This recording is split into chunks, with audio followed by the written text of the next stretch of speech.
For more, let's cross live to Executive Editor of 21stCenturyWire.com, Patrick Henningsen. Thanks for joining us, Patrick. Good to have you on today. If we can start with the speech there by President Erdogan to Parliament earlier. A lot of rhetoric, a lot of strong words here. Do you foresee any action behind that? Is this just rhetoric, is it just PR, or can we expect some sort of major Turkish operation against Syrian government forces in northern Syria? Well, that's the big question. The big question is, does Turkey as a country have the stomach for a shooting war with its neighbor Syria? And up to this point, they've been able to avoid this.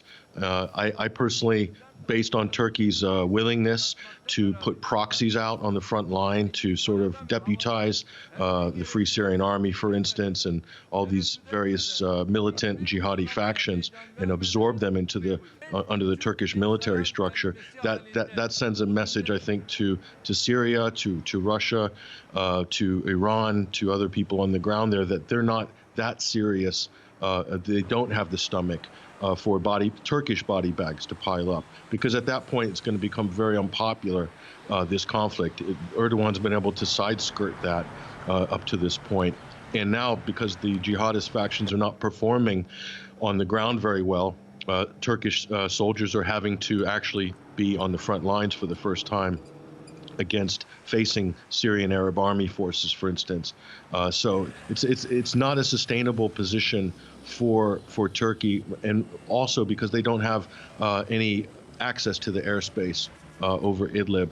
Russia and Syria are in control of this airspace, and I don't see Turkey challenging them on that. If they do, then we have the potential for an escalation of fighting and tension that could expand beyond even Syria. Yeah, we'll come back to that shortly. But these recent events, they began with Russia, that Turkey accusing each other of violating de-escalation agreements. Have all the sides been upholding their ends of those agreements? This is the problem. Turkey has not upheld its obligations, not on the Sochi agreement, but also on the Astana agreement. On the Sochi agreement, the de-escalation zones are not going to work if Turkey doesn't maintain its side of the bargain. And in order to separate the militants supposedly from the regular moderate rebels, we know in reality that there is no difference really between those two. So that part of the agreement is neither here nor there. But because of this, there's no way to have de-escalation zones.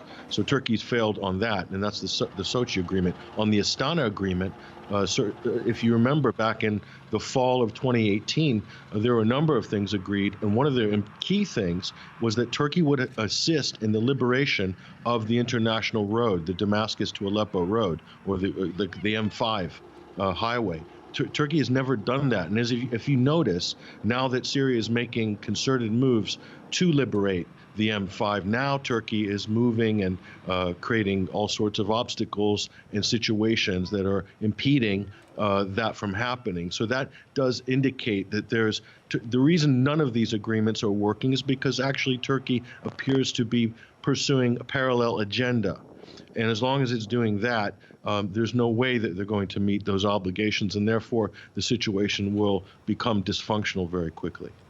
We saw some tensions in the Qamishli area as well, aside from Idlib. It seems that US troops had some sort of clash, some sort of altercation at a checkpoint there with local militias. There was blows, there was bullets traded. What could that mean, and what does this say about how locals are responding to the US presence on the ground in Syria?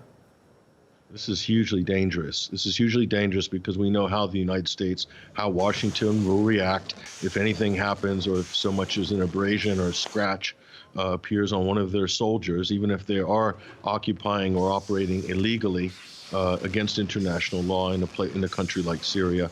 So this is extremely dangerous from that point of view if something happens. So Syria is very aware of this. They're playing the long game. Damascus, Moscow are certainly playing the long game in this respect. They're tolerating the U.S. presence in Syria. They have done from the beginning. But the priority for Damascus is Idlib. And after that, it will be Afrin. And when those two areas, eventually they will be liberated, they will be cleared up. but it might not be immediately. But eventually they will, because it's not a sustainable position for Turkey. As soon as that happens, then the United States is completely out of sorts. There's no way they'll be able to maintain their current position because they don't have any other leverage in other parts of the country. And that's always been the success of the West and its coalition. It includes Turkey, Israel, the Gulf states, the U.S., Britain, France, everybody who's been involved, ISIS, in destabilizing Syria, is that they had multiple fronts going simultaneously. And that allowed them to sort of leverage and force Syria to allocate, in some cases in desperation, forces and troops and assets, resources in places where it was inconvenient. And this is why we're 8 years down the road now. And we're still haven't reached the end of this conflict. It's because of that very reason. Syria is being hit from multiple angles. It has from the beginning since 2011. This continues today, although they're very close to liberating Idlib. When that happens, then there's the situation in northeastern Syria for the U.S. and for Turkey as well becomes very, very difficult to maintain. Yeah, very much a powder keg, that area, isn't it? A focus of interest from multiple sides that have an interest in Syria. Patrick Henningsen there, executive editor of 21stCenturyWire.com. Thanks for coming on today. Great to have you on the programme.